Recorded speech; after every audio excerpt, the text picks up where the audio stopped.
खरं तर हा व्हिडिओ मी स्वतःसाठी काढला होता. अर्थातच त्यांना विचारून की ताई मी तुमचा व्हिडिओ काढू का? त्या हो बोलल्या तेव्हाच मी हे शूट केलं होतं. मी पुण्यात राहत होते. मी पुण्यात बरेचदा बघितलं आहे एका स्त्रीला ड्राईव्ह करताना, ऑटो ड्राईव्ह करताना.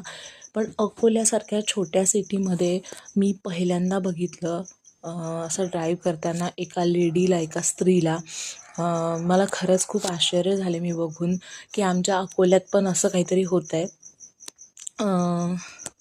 जोपर्यंत माझी जर्नी होती त्यांची माझी सोबत, मी पूर्ण जर्नीमध्ये त्यांच्याचकडे बघत होते आणि त्यांच्याशी खूप गप्पा मारल्या मी.